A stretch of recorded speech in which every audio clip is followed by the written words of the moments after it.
Подсобное хозяйство агрофирмы «Степная» общество «Строймеханизация» было создано в 2007 году. И если в первый год существования урожай с возделанных полей был собран неплохой, то в следующие несколько лет главной проблемой аграриев стала засуха.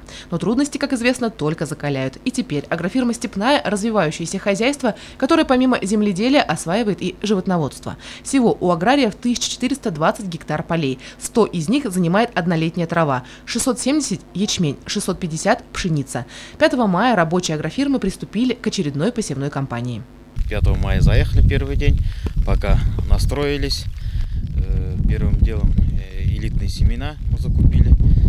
Элитные семена засеяли 40 тонн на 200 гектаров. На сегодняшний день вот сеем ячмень второй репродукции уже на других полях, на своих. Но на сегодняшний день, как сказать, вот погодные условия нам немного мешают. Тем не менее, мы на полях как бы уже и ночуем. Часа два, дождь как пройдет, часа два простоим, проветрит, заезжаем. Часа 3-4 проработаем, опять дожди идут.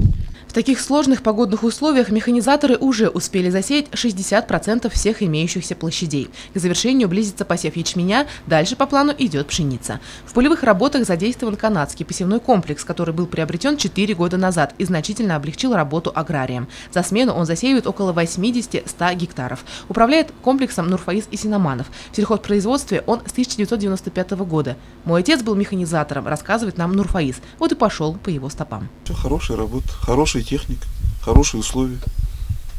Вот, работаем. Хлеб выращиваем. Здесь все условия созданы, технику делают для людей. Кондиционер установлен. Кабина герметичная. Все здесь хорошо сделано. Семена для посева отбираются в 2 этапа. После осенней уборки на складе зерно очищают, подрабатывают и первым делом оставляют лучшее на семена. Остальное идет на продажу. Весной второй этап. Снова прочистка и протравливание, и только после этого посев. Стоит отметить, что механизаторы – люди тоже суеверные, и перед весенне-полевыми работами у них есть свой ритуал. Перед посевом и перед уборкой я всегда вот заезжаю в мечеть, конечно, и хаир как бы даю, чтобы хороший год был, хороший урожай был, чтобы все было нормально, вовремя посеять, чтобы хорошие всходы были. Помогает? Помогает, очень помогает, здорово. В этом году аграрии планируют получить хороший урожай. Из-за вовремя прошедших дождей хорошо поднялись сенокосные угодья. Дали отличные всходы первые посевы. В прошлом году сельхозпроизводители при непростых погодных условиях умудрились собрать урожай пшеницы и ячменя по 9 центнеров с гектара. На этот раз планку понижать не собираются, прибавляя к сказанному, если матушка природа не подведет. Всего аграриям осталось засеять около 450 гектар земли. Если позволит погода, то посевная завершится уже 25 мая. Уложиться в сроки для фермеров необходимо, ведь даже народная мудрость гласит: посеешь в пору, соберешь зерна гору. Елена Афанасьева, Дамир Хайбуллин, Любовь Карпова, телекомпания СТВ.